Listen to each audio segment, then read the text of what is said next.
وسلم مر ب 26 محاولة فشلوا كلهم، ومع ذلك لا لليأس. هو معقول النبي صلى الله عليه وسلم هو يصح ان احنا نقول ان النبي مر بمحاولة فشلت؟ ينفع. بالعكس، عشان تعرف ان تجربته صلى الله عليه وسلم تجربة مفيدة للإنسان، مش تجربة مثالية خارقة. فاهمين الفكرة؟ ما هواش دين مثالي يصعب تحقيقه وتقليده، لا دي تجربة بشرية. قال تعالى: لقد كان لكم في رسول الله أسوة حسنة لمن كان يرجو الله واليوم الآخر وذكر الله كثيرا. انت سمعت مني عبارات قبل كده، بس مطلوب أقولها الآن.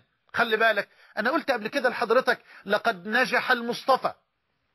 ما يجيش بقى واحد فاشل يطلع لي على فضائية ويقول فشل النبي في رحلة الطائف. انت اللي فاشل وأفشل أهل الأرض. لما تقول فشل النبي في رحلة الطائف تبقى انت اللي أفشل أهل الأرض يا فاشل. نبي ما فشلش، وما لم يفشل قط، وما فشل النبي قط. والله العظيم كلام يبكي دما بدل الدم. يطلع مطنطن كده ولو رقبته وعلى فضائية يقول النبي فشل في رحلة الطائف. انت اللي فاشل وأفشل أهل الأرض.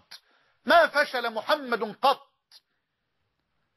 ما فشل محمد قط صلى الله عليه وآله وسلم، بأبي وأمي وقلبي وكياني وروحي. والله ما فشل في موقف من المواقف ولا في لحظة من اللحظات، بل هو الذي علم الدنيا النجاح، وهو الذي علم الدنيا الوفاء، وهو الذي علم الدنيا العطاء، وهو الذي علم الدنيا الأدب، وهو الذي علم الدنيا كل فضيلة. تطلع انت يا فاشل وتقول النبي فشل في رحلة الطائف؟ لا والله ما فشل، والله ما فشل قط صلى الله عليه وآله وسلم. معلش سامحني والله انفعلت لأن قلبي بيحترق يا أخي. أنا ما اقبلش واحد يقول كلمة بهذه السخافة على سيد الخلق وحبيب الحق محمد صلى الله عليه وسلم، ثم يدعي أنه ممن يدعون إلى الله. ولا حول ولا قوة إلا بالله العلي العظيم. إن الله وإنا إليه راجعون. اللهم أجرنا في مصيبتنا وأخلف علينا خيرا منها يا أرحم الراحمين. بقول لحضرتك لقد نجح المصطفى